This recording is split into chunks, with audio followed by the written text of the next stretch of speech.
mix pas tre, Deo mix Deo, nato mix pas tre, lumen ex lumine.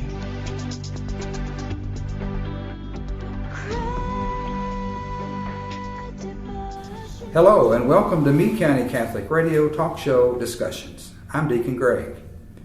It's always alarming when we hear various reports suggesting that church attendance is trending downward, especially in the younger generation, who we look to as our future church leaders.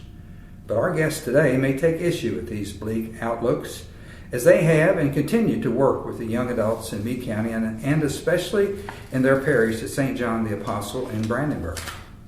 With us today is Jennifer Shelton. Actually, Jennifer's been a guest on this show recently, telling her conversion story into the church, and is currently serving as a youth ministry coordinator for St. John's.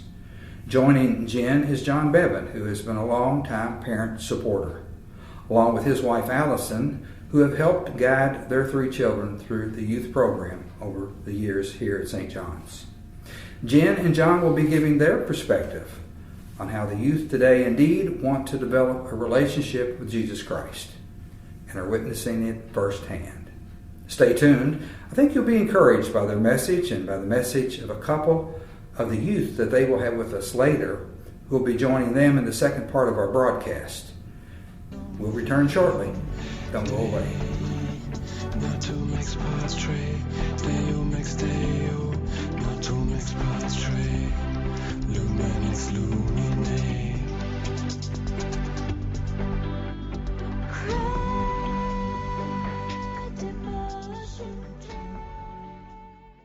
Thank you for listening to Meade County Catholic Radio, and especially our local talk show discussions. If you have or know someone with a faith-based story that has strengthened your love for Jesus Christ, contact us at Greg Bevan, SGREGBEAVIN, at KYFB.com. It's by sharing our faith experiences that we can all become closer to Jesus Christ, our Lord and Savior. Now return to discussions in the story of how Jesus is touching the lives of the youth at St. John's the Apostle Parish in Brandenburg and around the world. Nato mix pas tre, Deo mix Deo, nato mix pas tre, lumen ex lumine.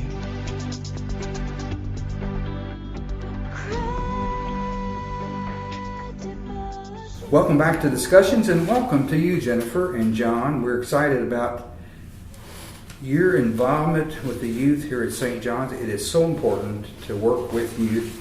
And if you would, before we get started about that program particularly, tell us briefly how you were actually just drawn into the ministry. Okay. It's okay if I go first? Sure, absolutely. All right. As the parent of 2 daughters, Lindsay and Lily, I got involved with the young people at St. John, just like many people do, and how many people are drawn to youth ministry. You begin when they're little and they're 2 and 3 years old, and you volunteer for children's church, and then Vacation Bible School comes along and you do that too. But as they grew older, then my commitments to working with young people grew older too. So I started working with junior youth ministry in 7th and 8th grade, and then finally I was asked to teach religious ed for the seniors, and Kim DeVries and Allison Bevan, John's wife, were already working so hard to provide a program for the youth here at St. John's. I decided I would try and help them out. And so I knew I had a love for the mission of youth ministry and a passion for introducing teens to discipleship. So everything just fell into place after that, and that's where we are today. And as a convert, I'm excited, to pass on the faith to young people. I want them to be educated and excited, about God's plan for them. I know in our previous show that we had, and people may want to go back and listen to that, I was excited about your faith and your conversion journey, and I was also it was good to hear that I knew you would be able to pass that excitement on to the youth, which is very, very important. John? So my name is John Bevan. I have myself and Allison been married 25 years almost, I guess. We've got 3 children, Jake and Madeline and Grant. And I think Allison really started getting heavily involved in the youth ministry when Jake was in the middle school, high school age group. I think that you as a parent are always wanting to make sure that your children have the proper guidance and proper motivations to kind of continue their faith. And Alice and I both, as cradle Catholics, kind of take that for granted from time to time. And I know that the work that Allison and Kim have done has been outstanding on trying to create a culture of our faith community in our youth. There's so many pressures and time commitments that are going on. It's just an opportunity to try to, in their case, just once a week, to try to get those kids together and socialize. And in Jesus Christ's name, as a faith community here at St. John's, and they have done all the work, and Jennifer's done all the work. I have just been kind of one of those support guys that's been in the background trying to offer support where I can and help those folks out. You go get the cookies and drive the car and clean up after they leave. Whatever it takes. I would suggest one of the big problems you may have with the youth today, and they're just like adults, and we're just as guilty as they are. They are so busy micromanaging their time. And in addition to that, they have so many activities and distractions other than faith that they could be drawn to. So I guess my question is, how in the world do you manage to steal part of their time to focus on their faith life? Well, Kim and Allison had actually already previously had Wednesday nights set up prior to religious ed, and we would lure them in with food. Well, not really, but yeah, we really do. We provide them a meal. They meet every Wednesday night prior to religious education. We provide them with a meal.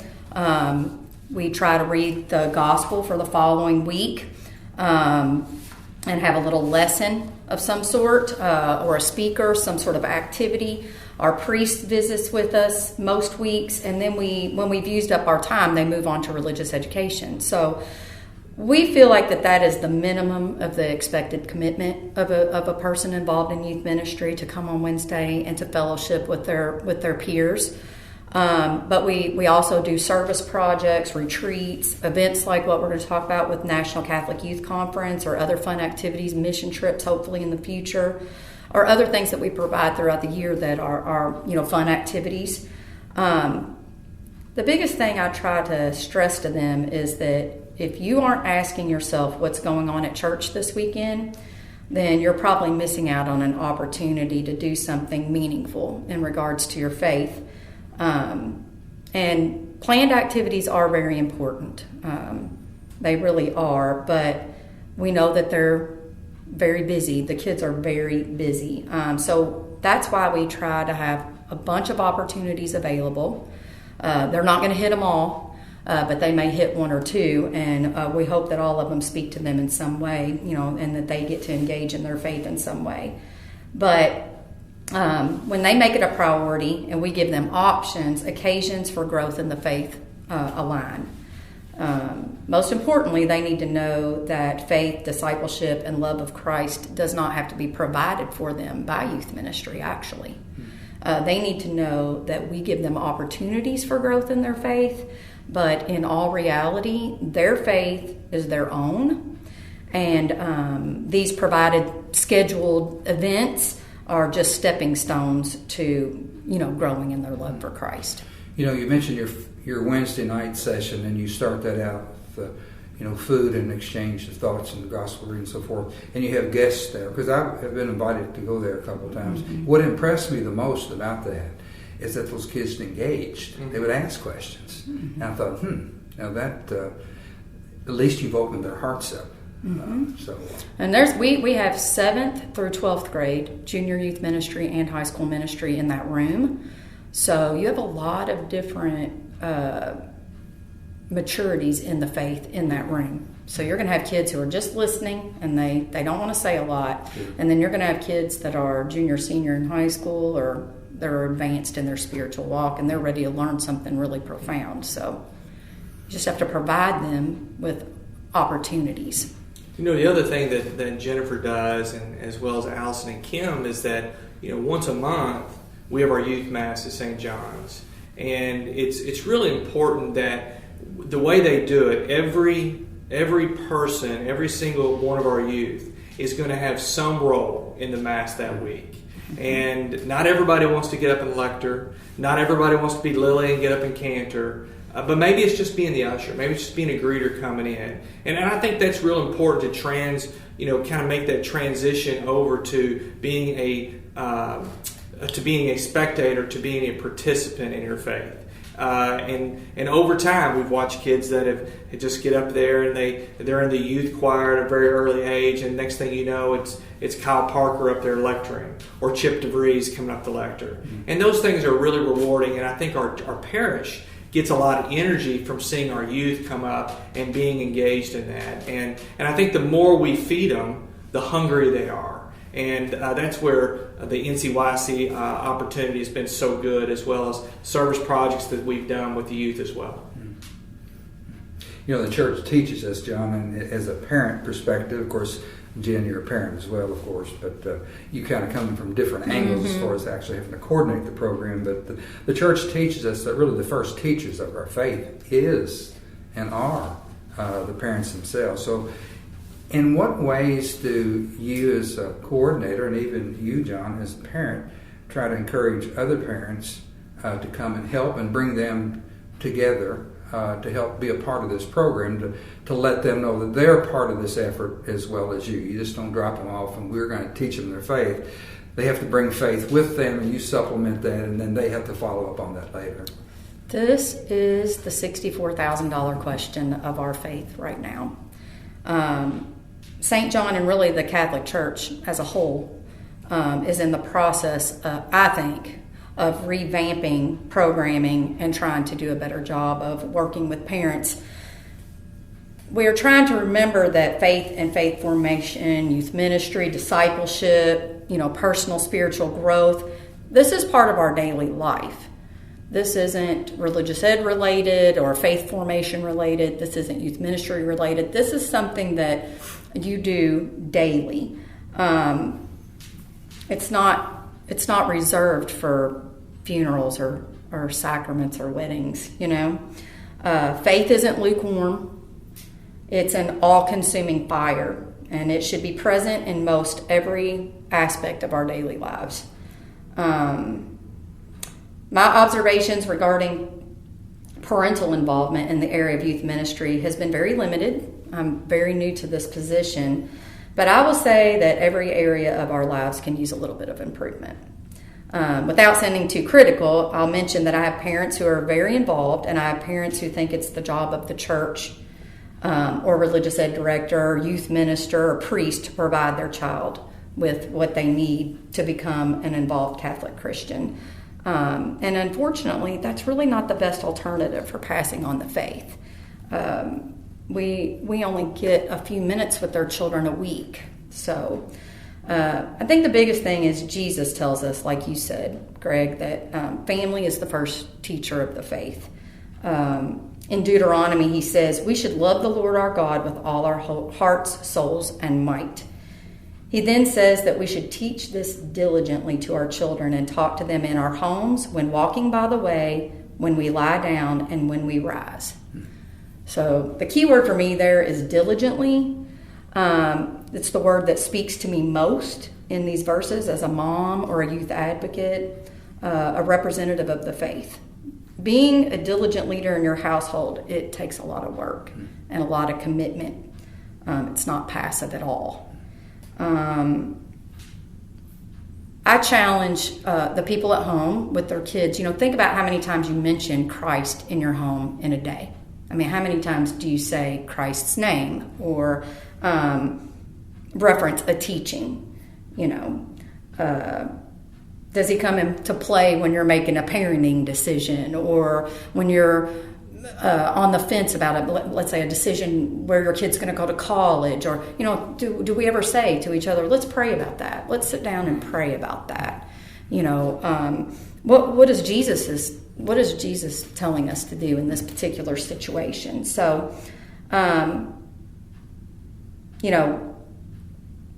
with that said, my dreams and hopes for all involved with youth ministry, and how the effect of a good program can be it's a tool to enhance the spirituality of our families. But to follow up on what Jennifer's saying too, is that the example that people like Jennifer have had, I think, has had a great impact on the involvement that's going on since I know Allison and Kim started doing this a long time ago. I think that our volunteers in the faith, they almost have a little bit more of a drive for people out there. Is that, well, you know what, maybe the example that I'm seeing from other people out there and what they're doing means that I don't just have to sit back and let one of the sisters do it or let the priest do it, that I have to get involved in that. And I think we've started to have a little bit more participation in recent years for sure. But at the same time, people are very intimidated about, especially when it comes to evangelizing, because Catholics just typically aren't as good evangelizers as we need to be. And I know that in my role, it's just kind of try to be a good example and try to be able to be out there and be helpful and lead by example to not only your children but maybe even the parents around your children, so that maybe they won't feel as intimidated to get involved in certain ways as too. You mentioned earlier the National Youth Congress. This past November, I think the Archdiocese had over 500 participants in that in Indianapolis, and 50 youth and youth coordinators and chaperones from Meade County attended that. St. John had a big crowd there too. And I think it was in Indianapolis at the Lucas Oil Stadium. Generally, we think of Lucas Oil Stadium as a place for athletic events, and that's the first thing we think of. But this time, it was a giant youth gathering to celebrate their faith. Talk about that event and what you two witnessed at that particular event. So, first off, is that there was 500 from all the Louisville Archdiocese. Right. There was closer to 10,000 youth that were there.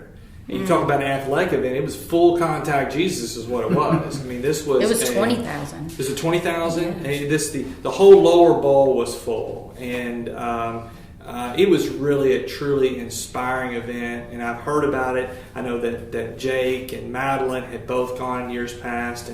And I was asked if I'd be interested in chaperone. I said, yeah, I'd love to. I mean, I've heard it's a great event for the youth. And I was really filled up just seeing how our youth responded to it the way they did. Mm-hmm. Yeah, we all gathered here at St. John, the 4 parishes from around here, including also St. James and E-Town. And it began in prayer. We began in prayer when we left the parking lot on the bus, and it ended in prayer on the way home. It was literally all Jesus all the time in between. It was really a wonderful event. Both John and I, it was our first time going. Mm-hmm. Lindsay had been before. I went with Lily this time. I had never been before. But what I found astonishing is that the youth not only welcomed it as like a fun-filled event, something different that they got to do, but it was a purposeful event, and they had 100% buy-in. So I really enjoyed going with the kids. There were everything from dance parties, speakers on the faith, comedian, testimonials, music, spoken word. I mean, just confession, adoration. And at the center of it all, every speaker just told the kids, Jesus loves you and you're an important part of our church. He wants the best for you. And even the Pope spoke on this.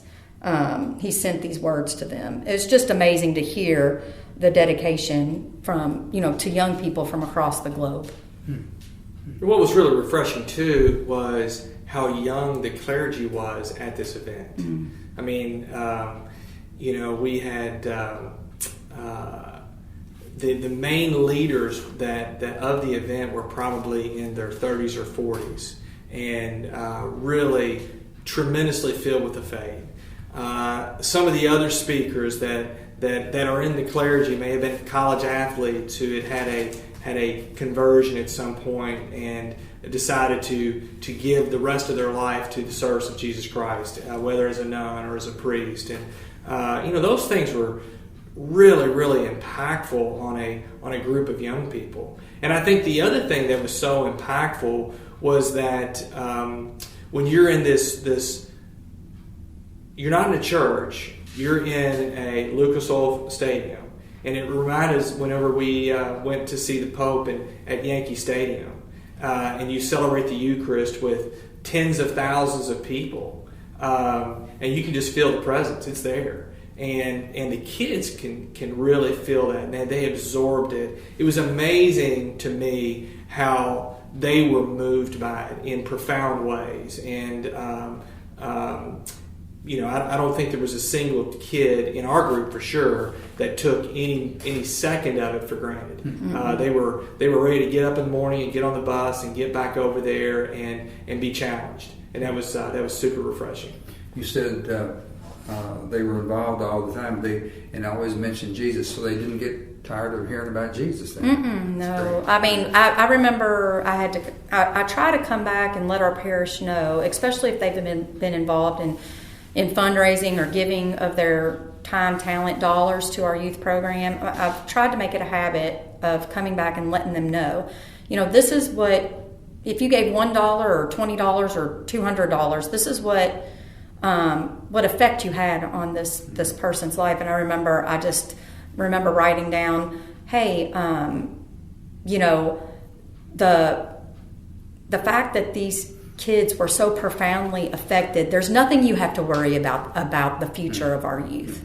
I think we all sit around, I hear my parents' words come out of my mouth now, about saying things like, well, the youth of today, how are we going to survive the future? And I just remember thinking to myself that entire event when I looked down at my 21 kids, and I just remember thinking to myself, they are so good, better than I ever was. And they are so smart, and given an opportunity to show how good they are, they do that without hesitation. They don't even hesitate. They're just good. And it was beautiful to watch them. I mean, adoration, things that you would think some kids were truly maybe uncomfortable with, being in that big of a group and having adoration with the body and blood of Christ. I mean, there were kids in our group that were in tears, and then after it was over, I had one boy look at me and he said, I don't know what happened there. And I said, well, Jesus happened there. And he was like, wow, that was intense. But, throughout all this stuff, there were dance parties and bands, but you know what? When that host came in that room, it profoundly affected those kids. I mean, they felt the connection to Christ. It was so beautiful. I can't even put it into words. John and I were in constant tears, I feel like, the whole time. Yeah, it was that was probably one of the most moving aspects of it. It was the end of the first night, and they brought Jesus in for adoration. They marched him up, and as they did it, I mean, all of a sudden, kids started just coming out of the stands, and before you knew it, the entire Lucas Oil field was full of kids on their knees in adoration. I mean, it was. I have cold chills like right now. it was and then in the top of the stadium, at the same time that they're doing that, they were actually doing confession with like 100 or so priests, I guess, in a couple of corners of the stadium, and I mean, kids were just standing in line to go to the sacrament of confession. They wanted anything that they felt burdening them, they wanted to release it so that they could be, open to the Spirit. And it was a truly beautiful moment. Yeah, the church talks about our sacramental theology, and sacraments, we all know, are signs. Those are the signs that you witnessed. And my wife and I and grandson and daughter just got back from, and a couple other people from our parish, just got back from March of Life, Washington, D.C. And, of course, we've been there several years, but it amazes me how much younger that crowd gets. Out of the 400,000 or 500,000 that were there, I would say 70% we're young adults, young high school kids, and college kids. So I think we really feel good about the youth and where they are at this time. Our tomorrow looks very bright, in my opinion. And, I think the pendulum that swings sometimes, part of the reason we have so much trouble sometimes getting families involved in the day-to-day aspects of volunteering or being a youth advocate or something like that, is the busyness. And part of it is that maybe a generation or so has just kind of lost that being in here every day, being at church. And that pendulum, I just really think it's making this huge big swing back. And I think these kids they're good. Well, you've kind of alluded to it already, but my final question before we turn the show over to you and we go to break, but it's obvious that you all were touched by the NCYC conference. How did that, in what way did it kind of spark your faith? You think that the youth leaders and the parents are to ignite the faith of the children, and certainly that's your role, but how did they, in what way did this experience ignite or increase the flame of faith in your heart itself? Yeah. John, you want to go? Well, I know that I left the conference, and there's just things that that are in your heart that you're going to make changes, and I know that I have. It was life changing for me. There's some things that I've done that I will continue to do. One of those, and we talked a lot about it, is just prayer and just taking time to reflect and just pray. Pray for your kids, pray for your family, pray for your neighbor. And it's so, and I think that whenever you've got 20,000 kids and they're in prayer, you kind of feel it. And if you feel like, well, I'm not with 20,000 kids, but I can be by myself, and if everybody's doing that, then it makes a difference. And that's just one aspect of it. But just other personal choices that you make, and you realize that you've got to be a great example to these youth who are feeding off of that. I think it was definitely a great experience for me, and I can't wait to let the kids tell you what they felt about it. Well, we're going to do that next. We are going to take a break, and when we return, I'm going to turn the show over to I'm going to call it the Jen and John show to close this show out. We're excited to hear from those youth that you will have as part of this show. So we're going to take a short break. When we come back, we will hear from the youth at St. John's along with Jen and John. So don't go away. Not to make spots trade, Deo makes Deo. Not to make spots trade, Lumen ex Lumine.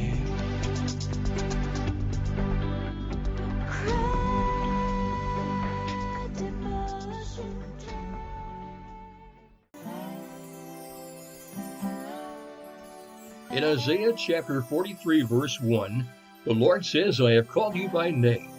You are mine. In November 2019, over 20,000 youth and adult leaders converged on Lucas Oil Stadium in Indianapolis, Indiana, and were touched by the presence of Jesus Christ in a special way. We thank the adult leaders and the youth from St. John the Apostle in Brandenburg for sharing their story with us. We also want to thank those who have made this show possible, including Doug and Karen Stipp, Vernon Pike, Pauline Stoll, Rodney Pickering, John Bevan, Jennifer Shelton, and our friends at WMMG. We now return to our show. Not to make spots trade, Deo makes Deo. Not to make spots trade, Lumen ex Lumine.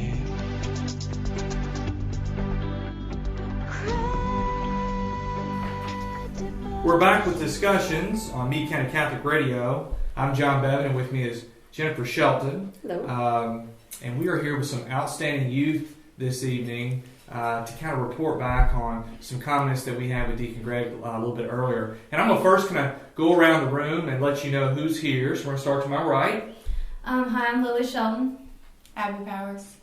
Annie Hebert. Luke Millay. Kaylee Mattingly. Caleb Mattingly. Braden Compton.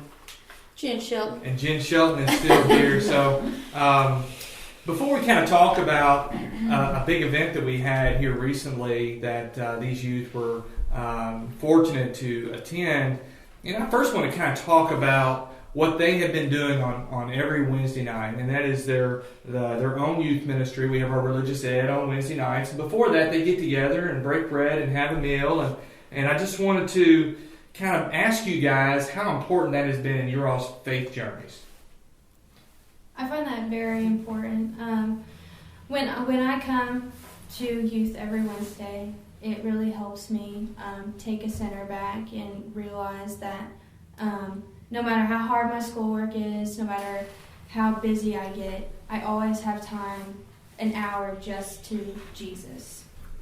I would say it's kind of like a second family. Like you have your friends at school and you have like your family at home, obviously, and then you kind of have this other community that you know you can always go to about personal things, and also you all relate in what you do. I'd say youth, for me, it gives me a sense of hope of seeing my fellow peers, my fellow Catholic peers, that they care. They care about their faith, and to a certain point that they want to come. They want to be able to want this for themselves.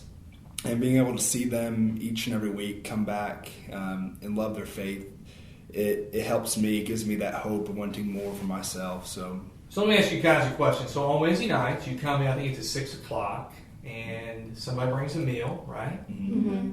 Y'all like the meals? Yes. As we got ready to do this, somebody's asked me, what's for dinner tonight? So I'm kind of holding you guys up from dinner right now, so hopefully we'll get done here in a little bit, and you can go enjoy that. But the other thing, too, is that what's the age groups in there? 7th grade to seniors. Right? Yeah. 7th grade to seniors. So you guys are all juniors and seniors, I think. Some sophomores, juniors, and seniors. So you guys kind of mentoring quite a bit as well, right? Mm-hmm. Yeah. And how important has that been for you guys to kind of be there to show the example to the younger guys? This is Annie. A few weeks ago, me and Lily gave senior talks at youth, and we talked about different things.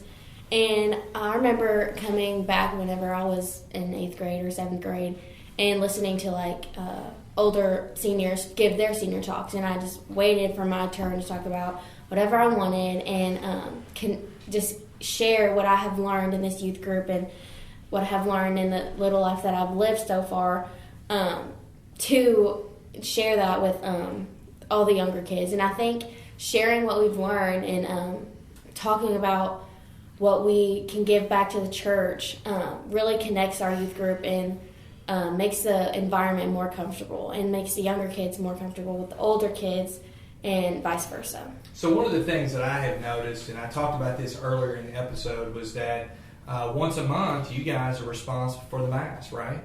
Mm-hmm. And one of the things that has always struck me is that we are all given different talents and abilities.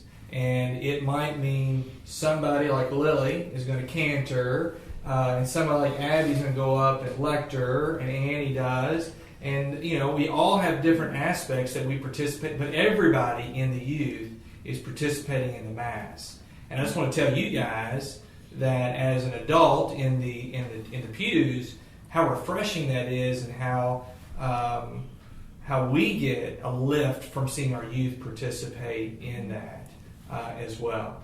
So I'm going to use that to leap into NCYC, because NCYC stands for what? National Catholic Youth Conference. The National Catholic Youth Conference, and it was held where? Indianapolis. In Indianapolis at not a cathedral, not a, mini warehouse building or something. Where was it held? Lucas Oil Stadium. Lucas Oil Stadium. And do you all remember how many people were in Lucas Oil Stadium for that weekend? Over 20,000 youth. 20,000 youth. It was really impressive. It's the first time that I've gone. Who's been more than once? Caleb and Kaylee and Annie and Abby have all been twice? Yes. Who's the first time to go? Okay. Brady, did you enjoy it? Yeah. Now let me ask you this, Brady, because I know you're going to talk our ear off on this. You went for the first time. Was it what you thought it was? Was it what you thought it was going to be? I didn't think it'd be that big. You didn't think it'd be that big? You didn't know there was that many Catholics, huh? Nope. So it was a super super event. Let's talk about some of the specifics on there. There was the conference is set up with, gosh, I went through the program. There must have been 100 different speaking ears and opportunities and different breakout sessions and whatnot. So somebody tell me about one of the really memorable speakers that spoke. I would say there's this woman that was involved in the genocide in Rwanda. Okay.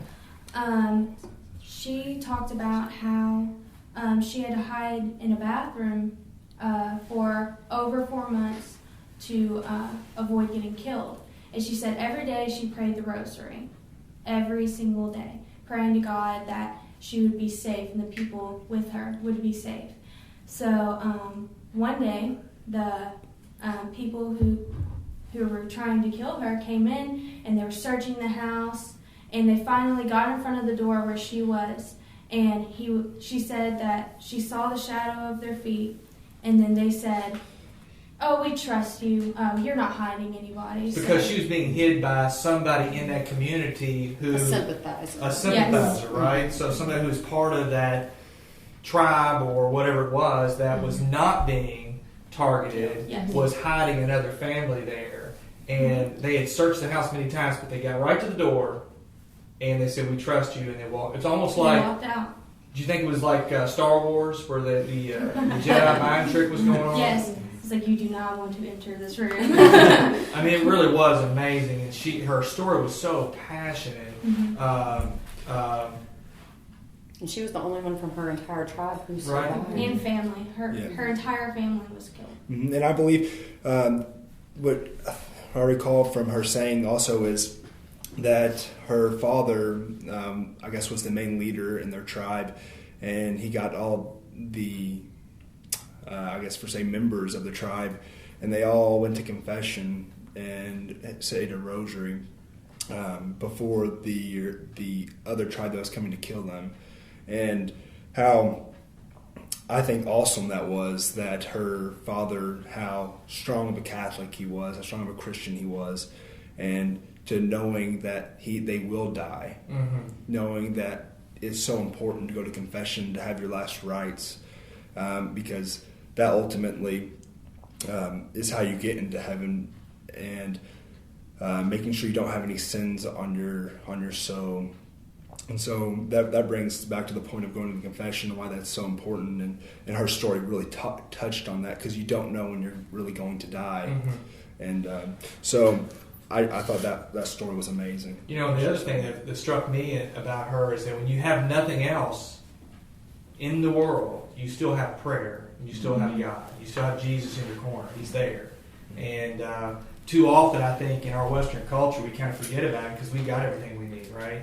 And I think it was really neat hearing that story from her.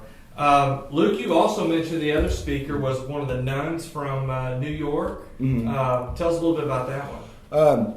The sister, I forget what her name was, but she was from the Sisters of Life in New York, and she really struck me. In this day and time in the world, there's a push for there's a push for contraceptions, yes, and abortion. And as Catholics, we don't believe in abortion. We can't believe, because that child, that clump of cells, as what other people think and say that they are, it's a human. That person was created by Jesus Christ himself, and how beautiful that is.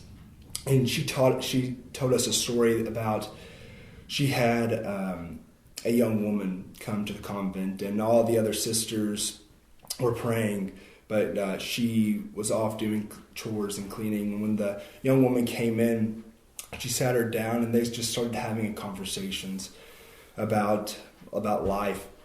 And she brought up that she's pregnant and she doesn't know what to do, whether to have the baby, to abort the baby. And just seeing that sister, that nun, giving her the advice and teaching her this is what Christ would do. This is a child of Christ. And even though this is unexpected, even though this may bring a burden on your life at this moment in time, it's a true gift from God. And having her say that to all of us is just very empowering, powerful for us men to maybe not take advantage of young women in a way of tricking them into wanting to have sex or that types of things, and then teaching the young girls to, yes, this may happen. You may be pregnant, but it's a gift, and we have to nurture that gift. Mm-hmm. Yeah, she was really good. I mean, her whole ministry up in New York is to promote life, and I think she's going to be one of the co-hosts for the next conference in a couple of years. And this lady was young. Mm-hmm. She was a former Division I volleyball player. She was super, super impressive. Mm-hmm. Yes. And her story and what their ministry is every day was fantastic. She talked 2 years ago at the first NCYC that a couple of us had been to, and she didn't mention it in the second NCYC, but she had this whole life story about going through so many troubles and then turning her life around and going to college and then deciding to become a nun. And she didn't mention any of that in her speech. Well, I think she did mention that she was sexually abused. Mm-hmm, she was addicted to alcohol. So many troubles as and I think that was something else that was impressive. Is like, you're still God's children, right? Mm-hmm. And you make mistakes, and you can't just blame yourself. You gotta put it on the table. You gotta give it to God. You gotta give it to Jesus. Ask for forgiveness, and try to get on another path. And she chose a totally different path than where she was at. And I thought that was so impressive as well. Mm-hmm. So let's talk about. Somebody gave me something that was just spellbinding. Something that just really touched you emotionally, and I know there's a lot of things, but what this group really kind of had a everybody said the same thing. So who wants to tell us about that? Adoration was absolutely amazing. So tell us about adoration. Set the stage for us. Tell us what happened. So we walk in and we're in the Lucas Oil Stadium. We're in the stadium.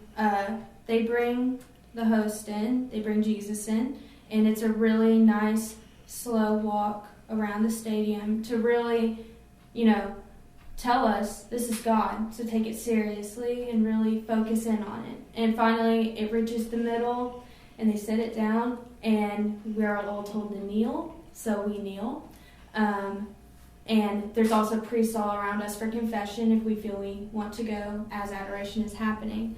So if you can just imagine this, there's 20,000 plus Catholic youth in there, same age as us, all of us feeling the same things, the power of everything, and this amazing music playing, and you can just really feel it. You can really think in your head, this is really amazing. He's right there. Yes, right there. So the other thing that hit me, what happened spontaneously during that? You all remember?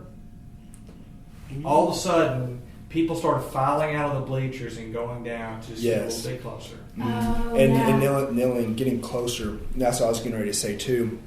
It was very amazing to see another 1,000, 2,000 kids walk down out of their seats and get closer to Jesus Christ, and kneel at His feet. And I thought that was amazing. It's beautiful to see, and yeah. And it seemed like everybody was kind of going two directions. I mean, you're either going down to get closer, or you're going to where? Confession. Yeah, because they also had 100 priests there doing confessions at the same time, and I think a lot of you all used that opportunity as well. I felt really moved by that. And Lily, you mentioned the music. Did you all like the music? Oh, yeah. It was amazing. Somebody tell me about the music. You all got a special treat the first day, didn't you? Oh, yes. Go ahead. Okay. King and Country came, and I did mention earlier. Me and Abby always listened to King and Country in the car. They're world renowned. Oh yes. Christian rock. They're coming to the AM Center. Yeah, they're British, so. Oh really? Yeah. Obviously. But it's so crazy to hear them in person because we're singing these songs in the car, and then you actually hear them, and you hear they always play those big drums, and it's crazy. They were amazing. The music the entire weekend was really neat, wasn't it? Mm-hmm. Yes. It's something that you don't normally hear when you're in Mass.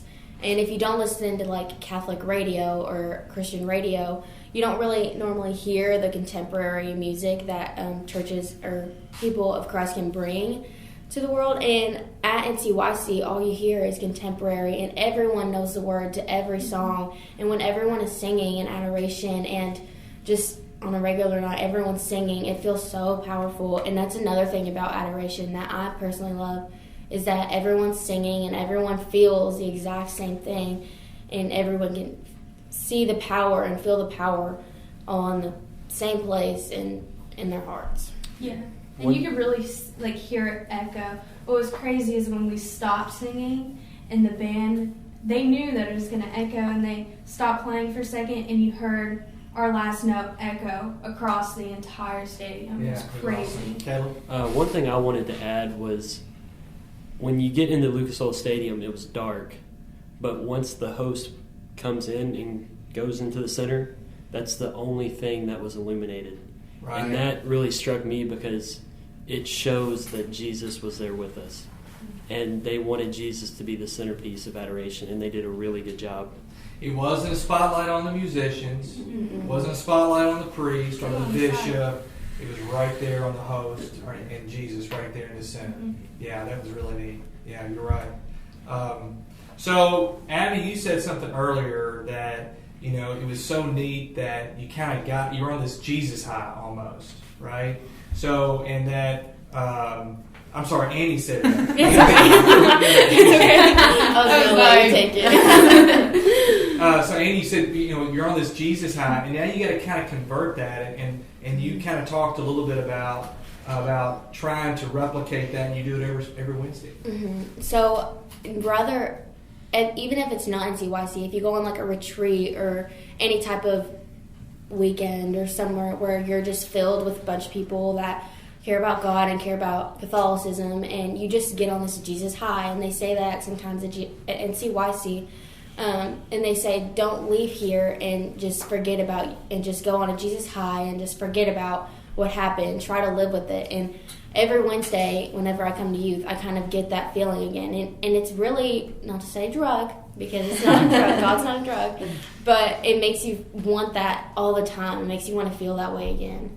Retreats, NCYC, anything that makes you feel that way, you just want that feeling again. So, and part of that, I think, is because you number one, you guys kind of grew a little bit, right? Mm-hmm. I mean, that weekend kind of brought even our local youth group together, and mainly because you saw yourself part of a pretty big deal, right? Mm-hmm. So tell us about that. What was it like to be with 20,000 other young Catholics?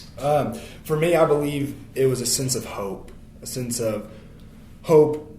that we're not just, like you just said, we're not just Meade County Youth Group, we're not just St. John's Youth Group, but the church is universal. And the hope that we are all one church, and how moving and how powerful that it is to see all of these youth, to see everyone that cares and loves their faith, and how important that is. And I believe that's extremely important for us to see that, to be open-minded to this, because it is very important for us all. So when you have that experience and you're with your peers, it makes it easier to come back on Wednesdays and kind of be open and feel comfortable talking about your faith with one another, right? Mm-hmm. Yeah, and I said earlier, when you sit here in Meade County, your school is a Catholic, so not everybody around you is Catholic, and everybody believes in different things, and that's all okay. But when I went to NCYC, it was like I am my faith. Mm-hmm. So when I go back to school, it doesn't matter, if somebody thinks that being Catholic is anything other than just believing in God, because being Catholic is God.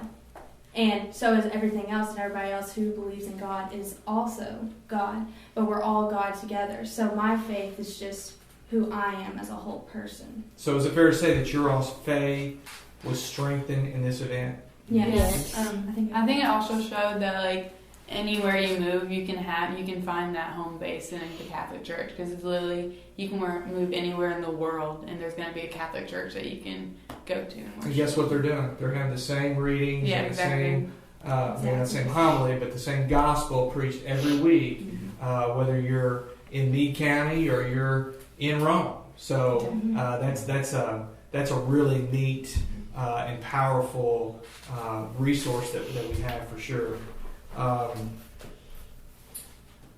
Let's see, what else am I forgetting here, guys? So just to kind of wrap things up, because we're kind of running a little bit towards the end of the program. Has anything changed? Have you all come back and changed in any way? For me, what has changed in my life from the standpoint, I have a brother that's a seminarian for the Diocese of Owensboro, and he has given me guidance on how to become a stronger Catholic, how to help my church, how to help the church grow. And I just lost what I was getting ready to say. But I think you stated before that it was so important to see so many young priests and young clergy in Indianapolis. And so yes, that was amazing. Whenever we had the Mass with all 20,000 of us, seeing all the priests process in for Mass, there was hundreds and hundreds of priests, and that gave me an eye-opener, a sense of hope within the church that we have priests, that we can have a church here in our local community, and a sense of wanting more for myself too, and the praying for vocations. My brother always talks about vocations and praying for your own vocation and praying for others' vocations, and what that truly means. We're all called to different vocations, whether that is religious life, consecrated life, or marriage. What I took back from that was wanting to pray more for myself and wanting to pray more for my friends to help assist them in their vocations, because we're all going to have a vocation. We all have a vocation as of now too. But to further our vocations, to pray, to get God's guidance is very important, and bringing that back home